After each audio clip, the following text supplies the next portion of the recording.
All right. Welcome everybody to the August Perth Dynamics Power Platform User Group. So today we've got one big session. So we've got Lisa Crosby here from Barhead, who's kindly donating her time and her valuable experience, and we'll be running through a lot of the highlights for the Power Platform Wave 2. Not Power BI.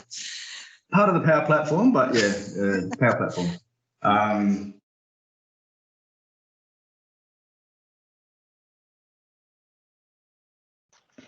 We've lost sound, Ben. Go on mute a sec. Thank you. I must have accidentally clicked it. We'll just quickly run through the acknowledgement of country here. So we wish to acknowledge the traditional custodians of the land we are meeting on, even if it's virtual, with the Waduk people of the Noongar Nation, and pay respect to elders present and past and present. We recognise and respect their cultural heritage, beliefs and relationship with the land, as well as acknowledge the contribution they make to the life of this city and this region, and I'll also say our country. Yeah,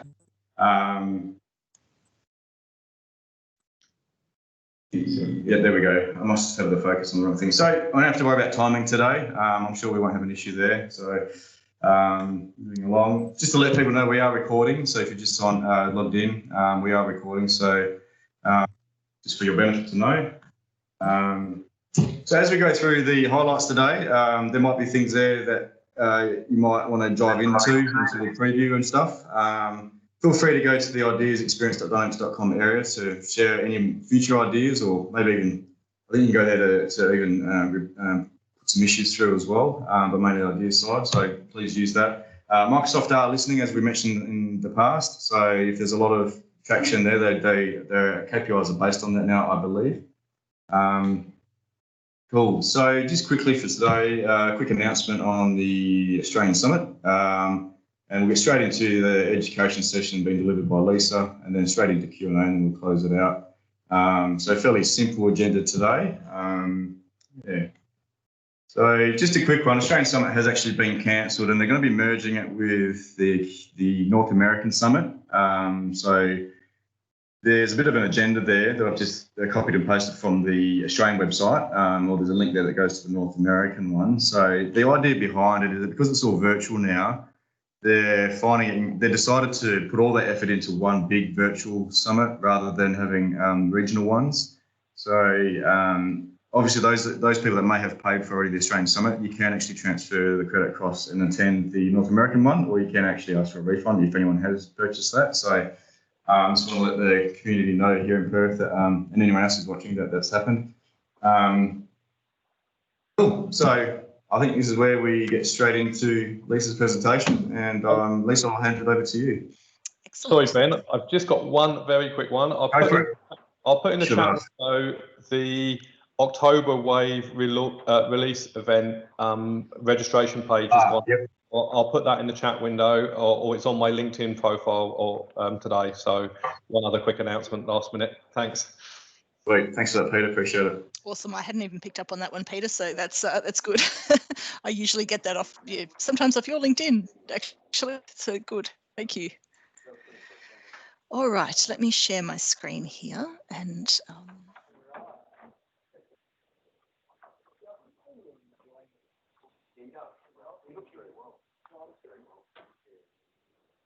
Cool. Yep. Can see it. Good. I'm going to move you guys over here. Might turn my video up just to get you better bandwidth, I think. Yeah, cool. That's fine. All right. So, hello, everybody. Hello, Perth. I'm coming to Perth for lunch today. Isn't that exciting? This is a thing I didn't used to be able to do before.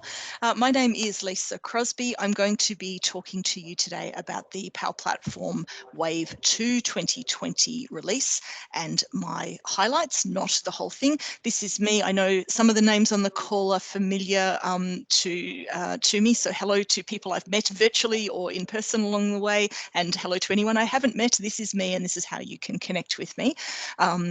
As as Ben said there, I work for an organisation called Barhead Solutions. We're a Microsoft partner based in Sydney, but I'm actually based in Melbourne, currently in lockdown, and not going to go on about that too much.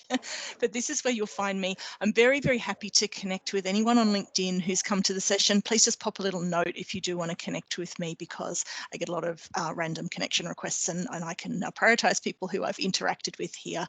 I'm very active on Twitter, a bit of a YouTube channel going on, and for those of you who were there earlier, I'm getting very much into podcasting. So I do a weekly podcast with Megan Walker, who you might know if you're into Forms Pro, if you follow that area of anything there. She's been very active in that space. So we just do a bit of a chat about the upside on business applications, what's fun, what's interesting, what we're learning, what we're getting out of bed in the morning. We really wanted to put something positive out into the world, and it's been good fun.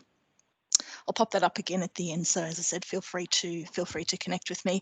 I'm very happy also with this session today to keep this casual and interactive. I don't know your group because I haven't had the privilege of coming to Perth to present before, but I'm as a presenter, I tend to work without a script. I have got a bunch of stuff here to show you that I think is interesting and exciting, but feel free to pop something in the chat and I'll check from time to time, or come off mute and ask a question, or say, yay, that's exciting. Honestly, hearing voices rather than talking to the silence is good. So don't be afraid to, I'm not even going to call it interrupting. Please chip in if you would like to, because I think in the nature of these virtual events and things, it's nice to be having a conversation as well as rather than just everyone feeling they have to sit on mute for the whole time.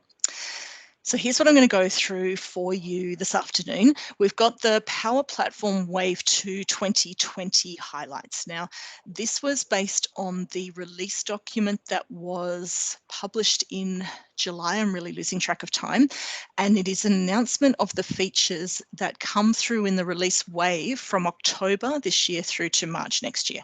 So disclaimer first, everything I'm showing you here, the dates are really subject to change, and often this is the case. So what tends to happen is that the release wave gets published, and I've especially noticed it with this one, was published in July and everything was listed as October as a date. Now that's not real. It's a 6-month release cycle. I think those are a lot of placeholder dates. So please just kind of take the dates with a bit of a grain of salt, and you can always check online to get an update on the dates. Since then, a couple of weeks ago, some features have been enabled for early access.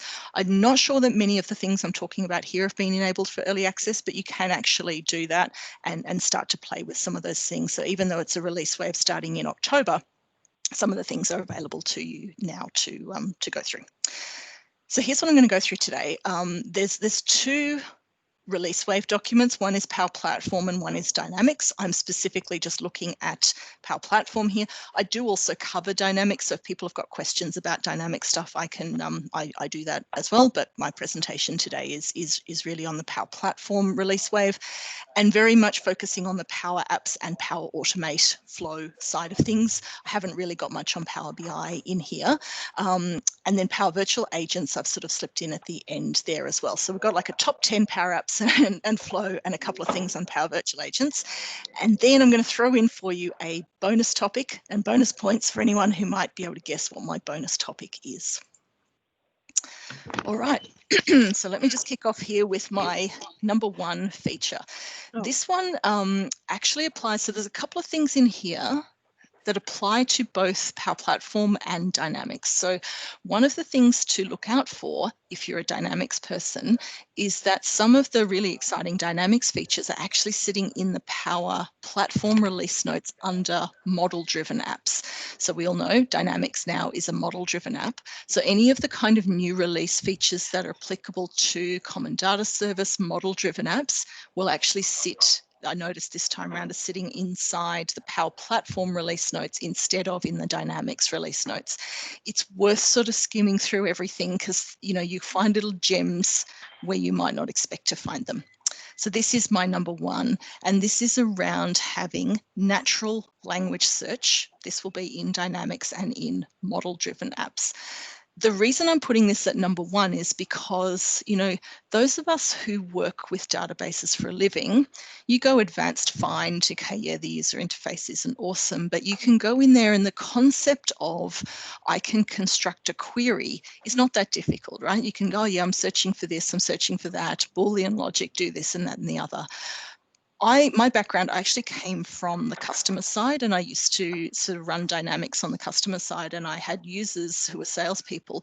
Honestly, the vast majority of users just cannot handle advanced find. Most of them, you lose them in the first minute. You start showing drop-down menus of data, you know, entity lists and things, and they're lost. And even now, anyone under 35, you talk about Boolean searching, wait, what?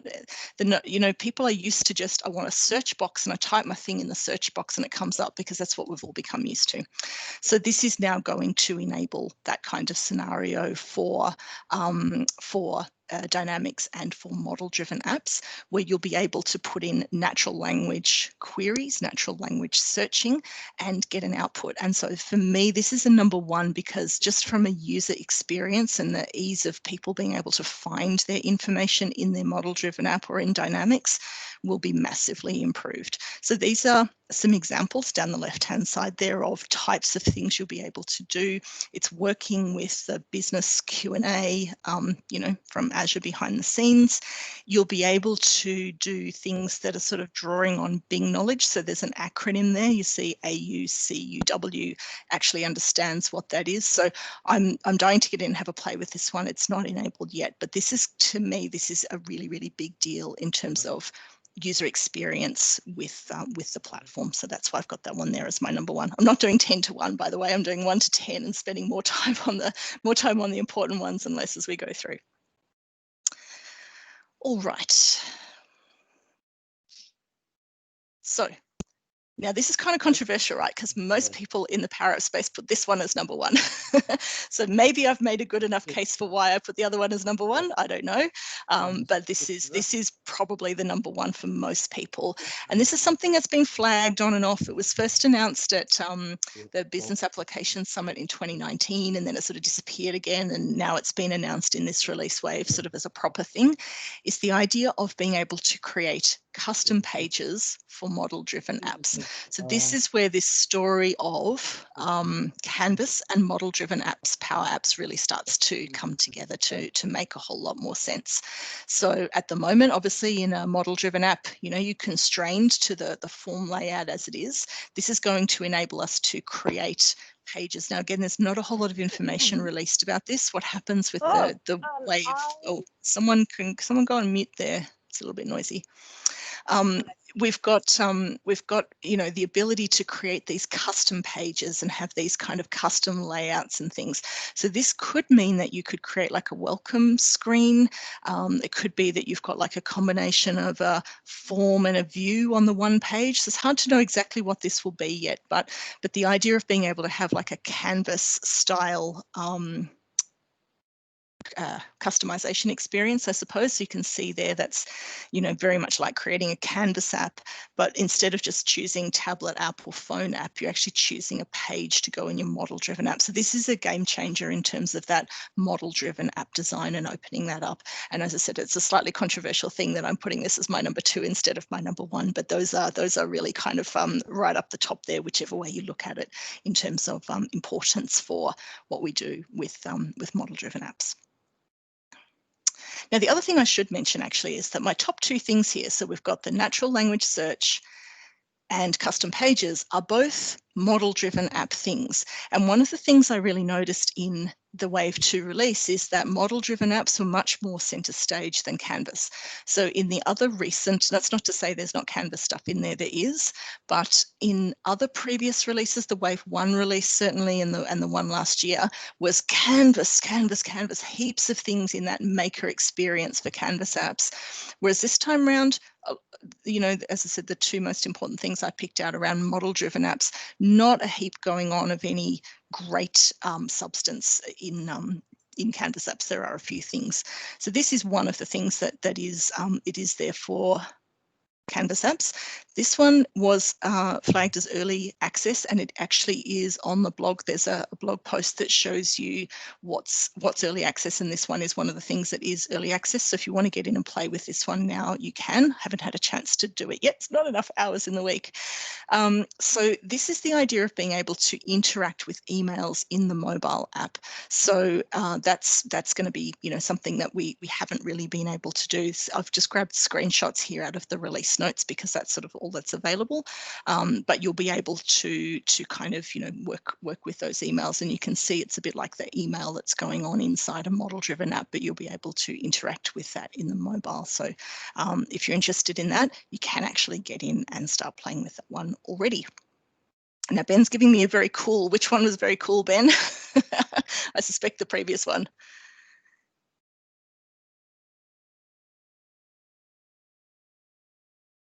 Alrighty, so number 4, let me see here.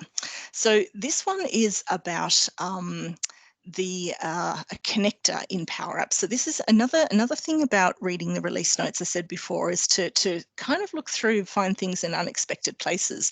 There was a whole section here. This one didn't sit in the Power Apps section. This one sits in the section on connectors and so on. So this is actually fully supporting Excel as a data source for Canvas apps. So at the moment, most people will go to SharePoint lists as a way of, you know, having an Office 365 data source for their Canvas apps. Excel's a bit clunky. You can sort of do it, but it's not fully supported. And when I went and had a look in the community posts and things around this, there's just so many people kind of, you know, begging for the ability to create Power Apps with Excel as a backend. Excel is probably the most used business system, you know, rightly or wrongly, for all sorts of things. So this one is actually quite far out in the mix. This is showing as public preview March 21. So remember that this is, you know, a release wave that goes from October to March, and they're suggesting public preview right at the end. Again, that feels to me a bit like a placeholder date, but this is a really important one to flag up for whatever time frame it is. It's going to be a 2021 thing by the look of it, but that we will be able to use Excel as just a proper just to comment on that, Lisa, do you think that's a reaction to AWS releasing Honeycode? Do you think it's a way of kind of enhancing Excel? Yeah, I'm not as familiar with the AWS stuff. It could well be. I'm quite sure that they would have their eye on that kind of competition. Even aside from that, the community wants it, and I know that a lot of the features are in response to community requests. So it could be both of those things. I'd be surprised if they're not doing things that are competitively advantageous as well as what what the community asks for. But yeah, just on that, you know, and I think it was Ben at the top said, you know, Microsoft is listening. Certainly, I've seen throughout this release wave, the previous ones as well, they'll call out things to say, this is a top community ask, this is a top community request. And when you see, I think Peter's posted a link there to the formal kind of release event from this, just keep an eye out for how many times the presenters mentioned this is a top ask, or this is a, you know, there's a lot of pride in that. And this one is everywhere all over the community of people begging for it. So I reckon that's a big influence on why that's there. This would probably be my biggest thing that I've personally needed. All the other features that come out, I'm like, yeah, they're pretty cool. But this feature is where I've gone to try and do it, and I'm like, oh, I can't do that. That's a bit of a pain. So I'm good to see that it's coming out. Yeah, well, there you go. You've just reinforced exactly the point, Yeah. right?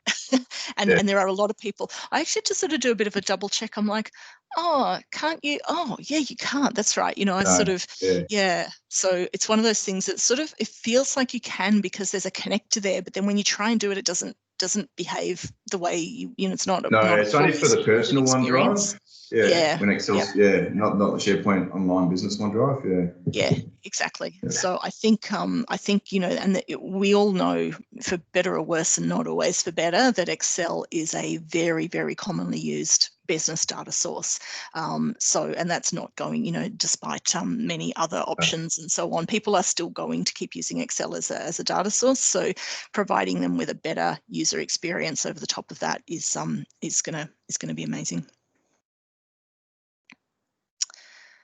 All right, yeah, and you're exactly right about the point that you can currently do it if it's on OneDrive for Business, but not in the SharePoint side, which is, if you're using something across the whole business, it's where it's more likely to be. Okay, now I've grouped a couple of different things together, a couple of different features, because I want to give you good bang for your buck. If I'm doing your top 10, I'm squeezing, more in than strictly just a top 10. Some of these features sort of thread together quite nicely. I'm calling this one Power Automate Plays Better with Friends. There's a few things here that are these are things, and sometimes the new release is like, wow, bang, new feature. And sometimes it's, hey, something that was in preview is now generally available. And sometimes it's, we're fixing this thing up so that it's better. And this is in that third category of we're fixing this thing up. So I'm quite sure there's people here who have done the connection between the integration between Power Apps and Power Automate. So you do that thing of saying, let's, have a button in my Power App that goes off and triggers a flow. But then if you try and change your flow or the parameters aren't, you just end up in this kind of clunky, you have to refresh, you have to disconnect, reconnect. I've done this a few times. And I feel like I get into an unnecessarily messy situation, so we're going to get a much kind of smoother way of handling that. So, much more kind of seamless experience between the Power Apps and Power Automate, because that's a really common way of doing it. We're also getting sort of, they're calling it like widget solutions. I'm just checking my notes here with sort of inline templates for popular scenarios. So you can see that we've got these things here, send approval. So, lots of templates and things coming in here for citizen developers and things. And I think that also helps with people who don't know that a capability is there, or if they do, a blank screen doesn't give them any idea of how to use it. So I'm a big fan of those sort of templates and suggestions as a way of understanding what's going on. So much more much smoother experience. So the way this one is worded is there'll be a first class knowledge of the flow in the app once it's added. So the app can automatically respond to changes in the connections or parameters in the flow. Users will never need to delete and re-add the flow from their app. Hooray! So that's going to be a good one. Now, the other part here is that this appears in the Power Virtual Agents section. And so again, an improved experience of how those two products work together. So if you've played with Power Virtual Agents, one of the most exciting features about Power Virtual Agents is you can call a flow so that your chatbot can go and take action in a system. It can go and grab information or post information or do whatever.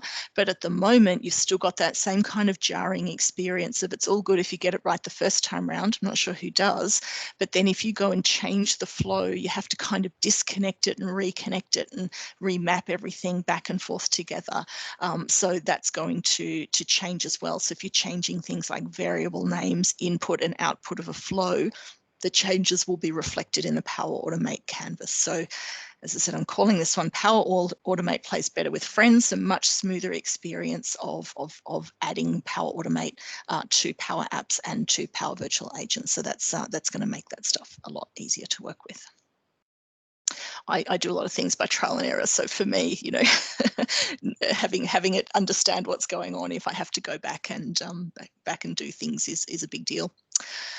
Now, I'm not sure how much you're all across robotic process automation, but if you're not, now is the time to get across it. So there was an announcement in, again, I've lost track of time, May, that Microsoft acquired a business called Softomotive, and the product there is called Win Automation. Win Automation actually allows you to do robotic process automation from a desktop. So what we had already in Power Automate was the ability to, robotic process automation was introduced late last year, but it's all sort of through Chrome, through a Selenium in Chrome. This actually gives you a lower barrier of entry. So the Win Automation product is a desktop product product. It's easier for beginners to get started, and it is massively capable. So when I've heard Microsoft people in this space talking about it, this is the thing now that puts the Power Automate RPA capability on a level competitive playing field with the likes of UiPath or any of those others. The Softomotive was a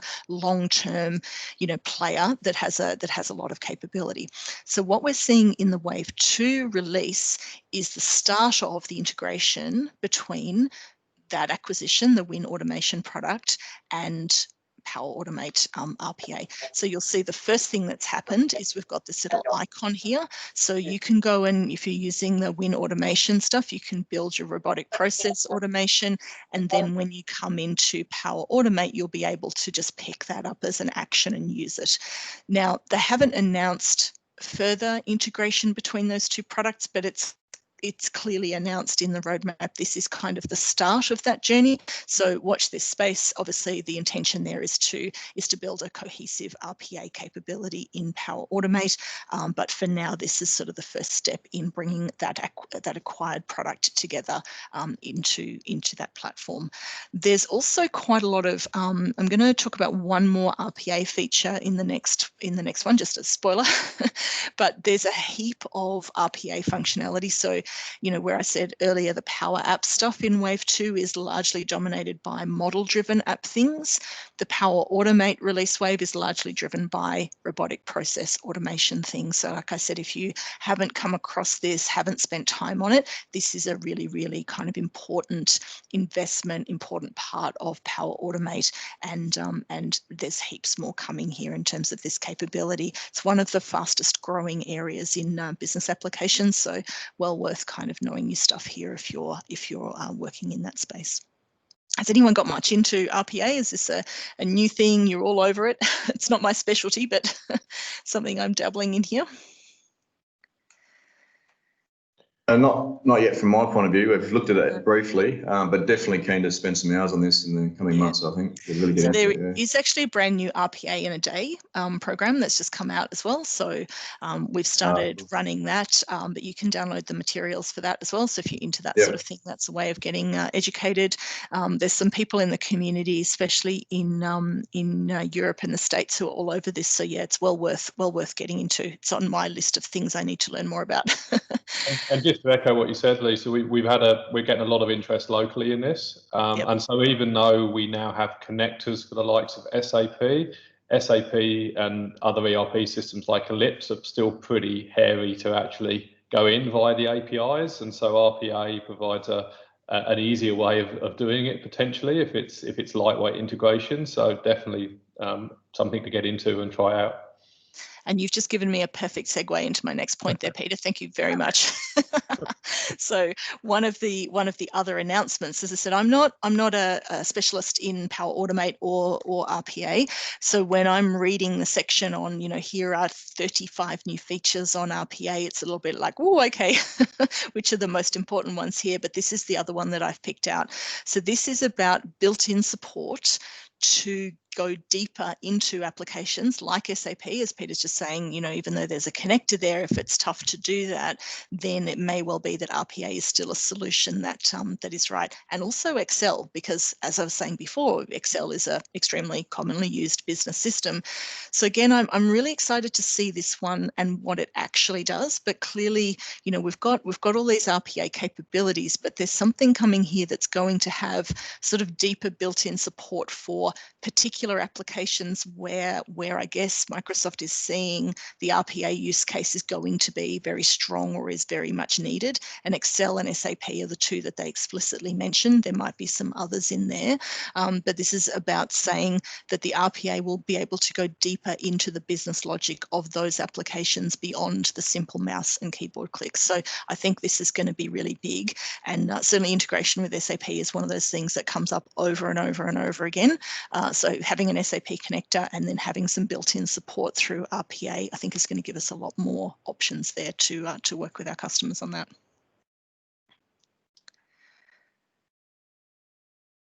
No, this is my only Power BI thing. there's a heap of Power BI stuff, but I'm not a Power BI person at all. But this one is actually awesome. So you will probably have come across, hopefully, the fact that you can add Power Apps to Power BI. So one of the things you can currently do is create a Canvas app, put it as a tile, a visualization in your Power BI dashboard, and the Power App picks up the context of what you're doing in the dashboard. And as you slice and dice your data in your Power BI, it will actually kind of, reflect what's going on in the Canvas app, and you can use that to take action. So this is now another part of Power Platform coming together. And, I think one of the really core strengths of all of this platform is, like, we've got these tools which are awesome individually, but just all of these threads coming together, all of the ways that make them easier to use together, just makes it so much richer and so much better. And so this one is a big deal. I think everyone's going to want a little piece of this one, which is the ability to add a Power Automate visual into Power BI. So Power BI on its own is a place where you can get your insight, you can analyze your data, but you can't take action. It's not a system that can do anything. So add a Canvas app, sure. Now you'll actually be able to add a flow in there as well. So you can add a button on your dashboard that will enable you to launch a flow. So this is an example here of launching an email campaign through MailChimp, and the flow button, Power Automate button, will actually pick up the context of the dashboard in the same way that the Power Apps thing does. So now, that lovely kind of bringing together of those tools and the ability to say, and so many people using Power BI, but to be able to put things into your dashboard there to take action while you're slicing, dicing, and analyzing your data to trigger a workflow based on that. So that's super cool. So that one was actually buried deep in the Power BI section. If you've learned one thing from here, is like, you've got to read through all of the sections to find the cool stuff. Don't just read the bits that you think are your interest area. Alrighty, moving right along now. Number 9 and number 10 are both from the AI Builder. So AI Builder is one of those things that's been around for about a year. I'm still getting a lot of customers kind of asking about this and interested in it. It's still quite new technology that's enabling people to bring AI into their apps, and this is a huge direction again in the platform. That idea of low code AI, leveraging AI in our apps and our flows. So I'm giving this one 2 spots because I think it's important enough. And there's 2 things here that are just absolute free kicks in terms of things that I know that people have wanted. So the first one here is about the form processing model. Now, the form processing model has been there before, but we're seeing a substantial improvement to it here. So the current form processing model will allow you to take an image of a form or a PDF of a form, that sort of thing, and actually read it and take the data out of it. So it can sort of see, and there's an example of an invoice. It can grab invoice number, date, time, amount, all of those kinds of things. You train it on your form, but the first thing, and I've had this conversation so many times with people when they're interested in this, is like, oh yeah, so we get invoices from these 10 different businesses. Like, oh no, that's not going to work, because the model only supports one format of a form. So what we're seeing in this release wave is that the form processing model can support multiple layouts, yay, which means the use case of forms coming into the business, or even if you have multiple versions of a form in different formats within your business, you'll be able to use this. So previously, if I wanted to say I've got 10 or 30 organizations or whatever it is sending me different invoice formats, I would have to have created a separate model for each. And then every time I consume it, I have to know which model it's consuming, and the whole thing becomes cumbersome and complicated. So this one now is going to allow form processing with multiple layouts. You'll be able to train multiple layouts into the same model. So to me, I think this is a really, it's a functionality that people love, but it's had this barrier because a lot of the use cases have multiple layouts. And so I'm really excited to see this one coming through. And I think this is going to open it up to a lot more use cases. And then last but not least, receipt scanning. Anyone want to create their own Expensify app? this one's quite a nice, this is quite a nice, easy use case. It takes the receipt, it can scan it's got the name, the order number, you can get all of the metadata out of the receipt and turn that in. So you can consume the AI Builder model in Power Automate or in Power Apps. So you could create an expense app where you take a photo of your receipt, run it through the receipt processing model, submit the details, or via email. You could have it, email my receipt and grab the information and send it through. So that's going to be amazing. Just a little disclaimer on this one. At the moment, it's in public preview, so general availability there says October. It's in public preview, so you can have a play with it, but it's only supporting US format receipts to start with in preview. I'm told that Australian receipt formats will be supported, but in preview, and this quite often happens when things are released in preview, is you just sort of get the North American geo to start with and the others will roll out. So this will be something for us. The time frame might be slightly longer, but I can just see everyone creating their own receipt processing flows and apps off this. Just to say, Lisa, I've just put another link in the chat window. One of your other fellow MVPs, Reza Durrani's actually built a Power App that does exactly what you just said. So awesome! Thank you so much. Yeah, excellent. So yeah, I actually got in on the private preview to give them some feedback and discovered that it was only US receipts and had to kind of go, well, I don't have any. I had a couple from a trip last year, but I sort of went, yeah, guys, I'm not going to be all that helpful to you. So, but the brief play I had with it, it's awesome. And yeah, Reza, that's fantastic. Thank you, Peter. That's fantastic. There's been a few others who've played with the receipt scanning model as well. You'll see it around there, but I think this is like the easiest use case ever, isn't it? Do you want to be able to scan your receipts? Yeah, good. Easy. All right, how are we going for time here? 2:40. So what I'm going to do here is just throw in I structured this originally as a top 10, and honestly, it's too hard to keep it to top 10.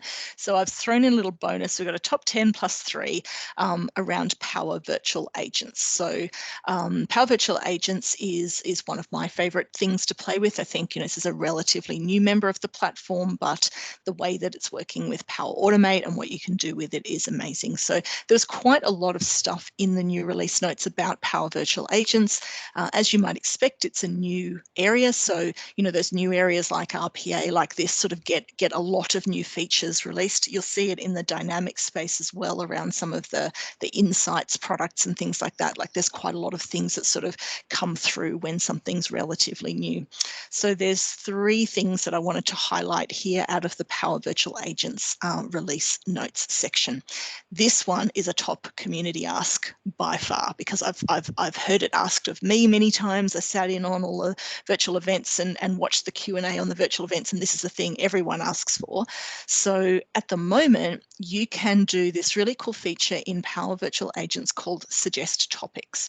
You point your bot to an FAQ page. So you put in the URL of an FAQ page, and it goes tickety boo, bang bang, comes back a couple of minutes later and comes up with suggested topics. So it just populates the bot with topics. So you get the topic name, the trigger phrases, and the answers.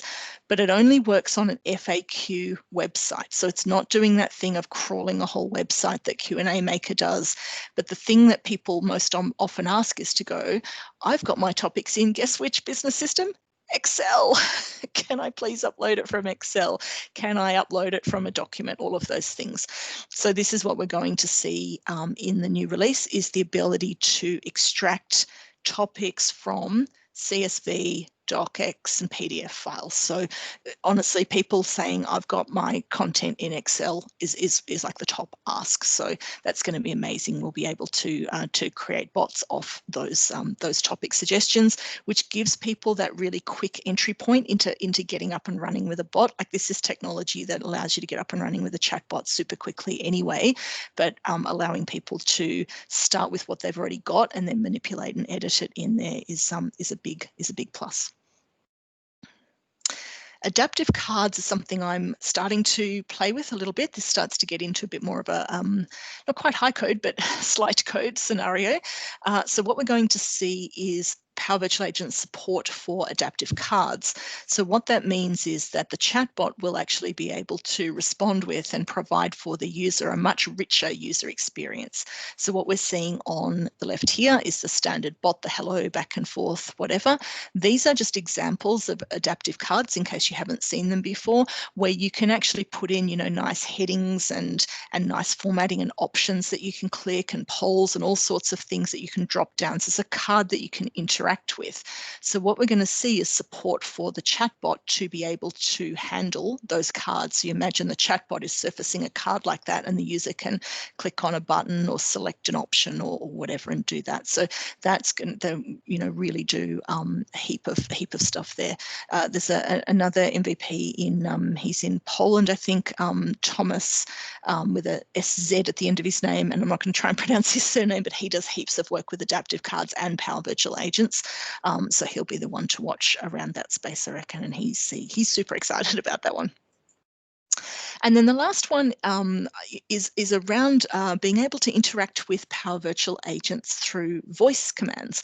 So this is cool, but in terms of like accessibility and being able to, provide access to your bots other ways, you're going to have Alexa as a channel for Power Virtual Agents. So at the moment, you can create your bot on Power Virtual Agents and deploy it across a range of channels. You can put it in Teams, you can put it on your website, you can put it on Facebook, all sorts of things. We're going to see Alexa added as a channel, and then it's going to use cognitive services in the background with the speech capabilities there, and you'll be able to actually have a conversation with your bot. I'm trying to work out if I can expense an Alexa device. What do you reckon? So that's going to be something that opens up that capability of voice interaction with the bot, which is awesome. Now we've got about 5-10 minutes to go. How long have we got? 2:40. No, what time is it there? 12:46. Ben, how are we going for timing? Yeah, look, you can have 10 minutes if you like. 15 minutes, that's fine. That's all right. Cool. Has anyone got a guess of what my bonus topic might be?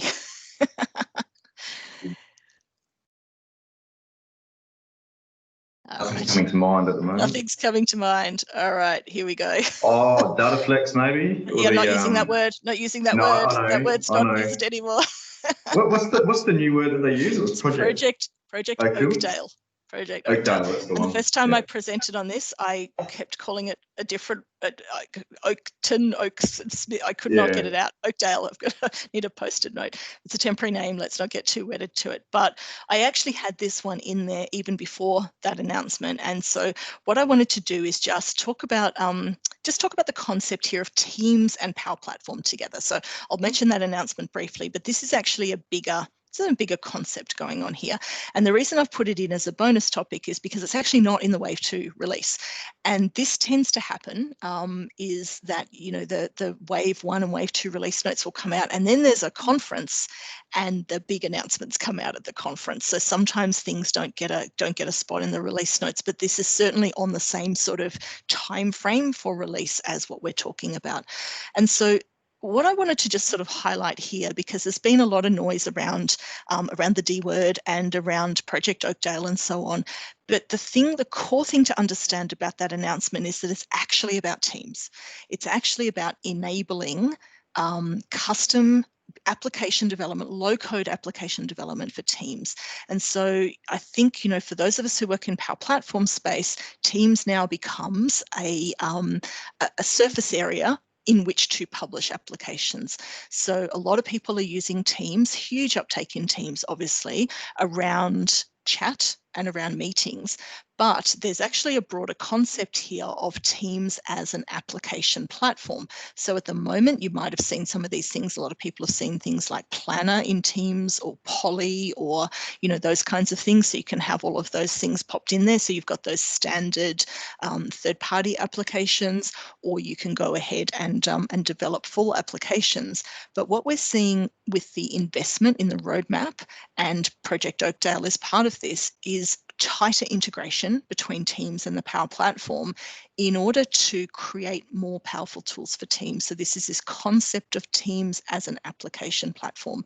The way I see it is, we want users to start their day in Teams. They do, you bring the applications that they're using into Teams instead of having to go off and find them somewhere else. That just becomes their sort of, not quite an operating system, but almost getting on for that. It's your home base for everything.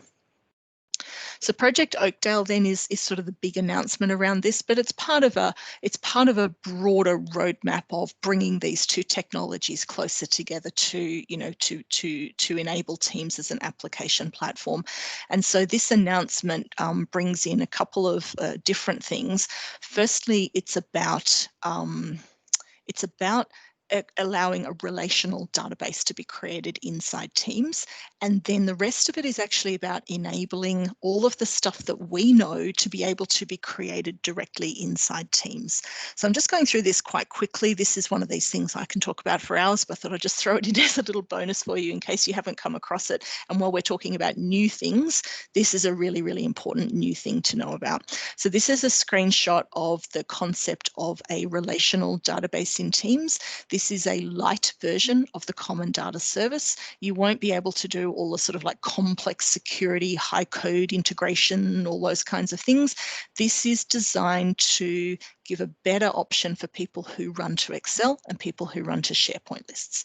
So that idea of people who don't need full CDS, they don't need full Power Platform, they're just like, I just need to create a table for something, so I go to Excel or I just go to a SharePoint list.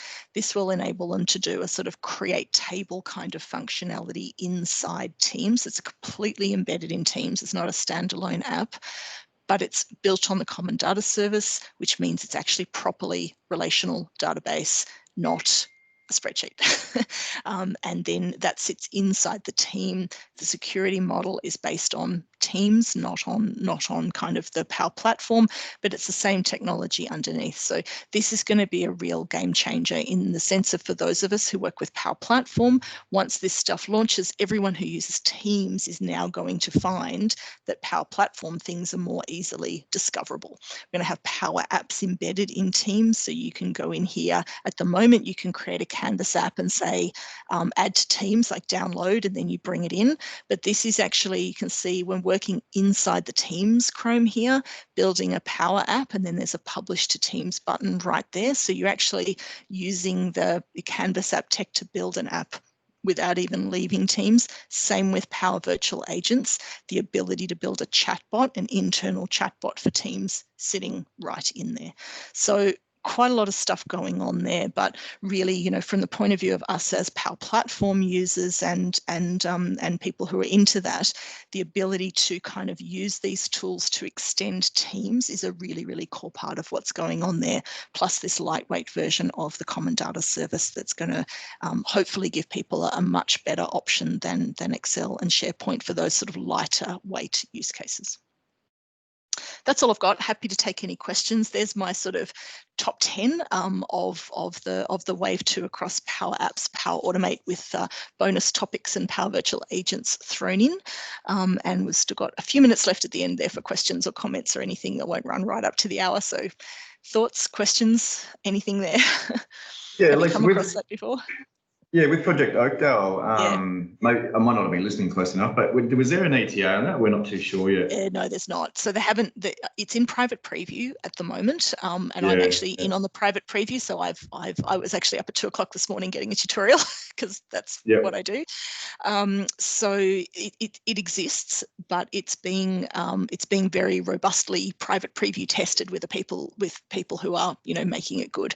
So I'm hoping September, but there's been that's just my sort of hope, not any kind of official date from Microsoft. There were some people saying that August was the release, but I never saw that from Microsoft, so I haven't seen an official date.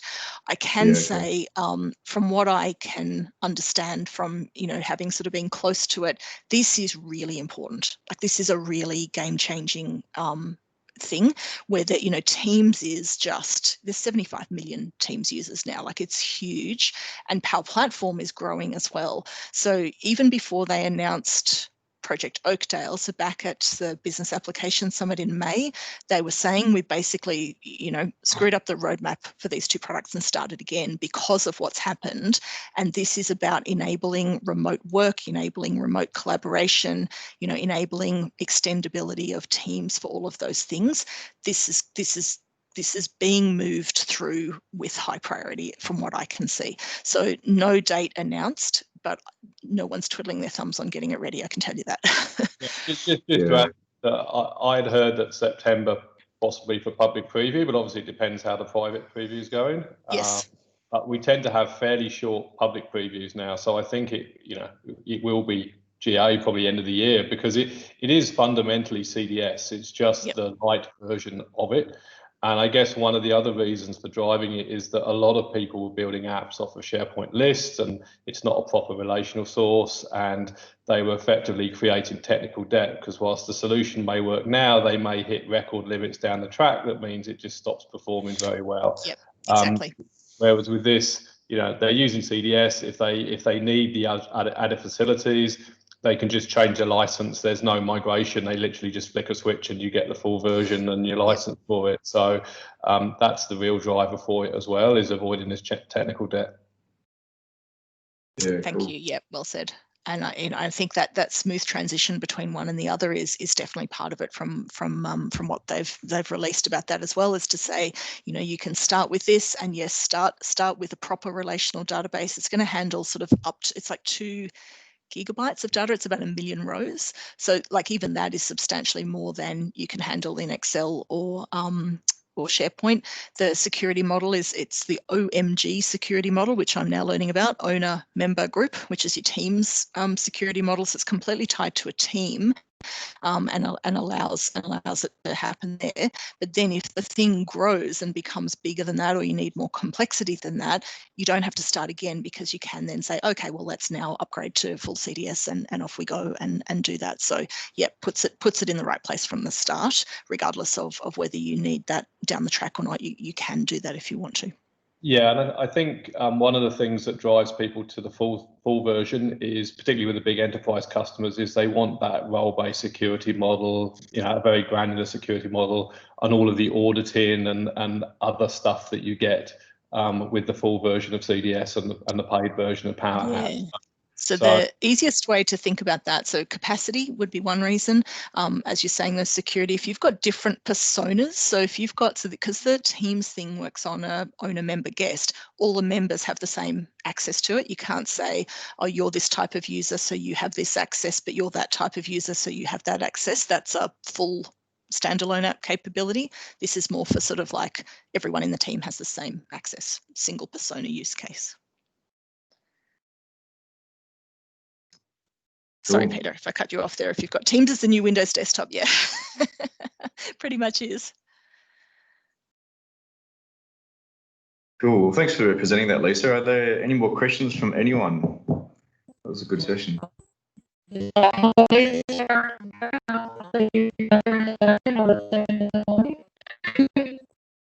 that's cutting out a lot for me. Did anyone catch that? No, Sharon, try again.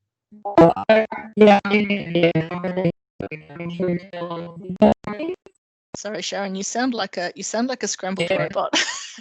Yeah, I've spoken to you before, and I know you normally don't sound like a scrambled robot. Something's going on with the audio there. Okay, yeah. So I know Sharon through work. I'll reach out to her and have a chat to her to see what she in does. the chat or whatever. Yeah. Yeah. Yep. So. Oh, you were saying hello. Hello, Sharon. Hello. Are you the same Sharon that I know? You've come to some of our sessions before. I'm not. I mean, I'm sure there's more than one Sharon in Perth, but I'm I'm assuming yes, it is. Hello, good. Then I've got the right Sharon. Hello. Cool. Well, if there's no more questions, I'll just jump across to finish off the presentation. If there's no more questions, I just want to say thank you, Lisa, for your time. I really appreciate you, and I'm sure the community does, running us through that. There was a few things there that I might have missed, but got a little bit more detail on there, which was good. Yeah, so thank you again. So did you have any questions for us, Lisa, about Perth or about our community? No, you can tell me about what you do though, if you like. I've been to Brisbane and Sydney and Perth now. I think you know. Do you have anything you're sort of specially interested in the group here? Specialize in certain areas or anything, or is it you covering all the things? Yeah, so we're primarily the user group was Dynamics 365, but obviously moving in more into the Power Platform space. Not so much the individual Power Apps and how to build them, but yeah. So this community group's been going for quite some time, I think, probably 5 or 6, maybe more years. Awesome. Yeah, so we cover anything really to do with the platform. Yeah, so always looking for more presentations from customers. We like to see customers get up and sort of show what's been built for them. Awesome. We've had a few good ones like Western Power was a recent one as well, and there's a few others that have been and gone. So we're keen to see more. Thank you for having an East Coaster for today. Appreciate the invitation, and thanks for having me here. It's been great fun. Yeah, nice. I think the other thing I'll say about Perth, Lisa, is that we're obviously a big mining and resources town, and so a lot of the solutions we have are the traditional XRM solutions. We don't have so many Dynamics opportunities. We do have big Dynamics customers, but I probably spend 80-90% of my time talking Power Platform rather than Dynamics these days. That's interesting. Yes, it's not quite as strong as that here. We're still getting more dynamic. It's either Dynamics or Canvas apps, and less of the XRM stuff. So, oh, really? That's really interesting. Yeah. Yeah, right. So there's a bit of a difference between East and West. I think so. Yeah, cool. All right, I think we can wrap it up there. So yeah, our next session is on the 24th of September. So it's a couple of days before we break for school holidays. So we've just snuck in there. I believe we've got Nicholas Hadouk potentially showing us a bit more around the Power Portals. I think we've got that lined up.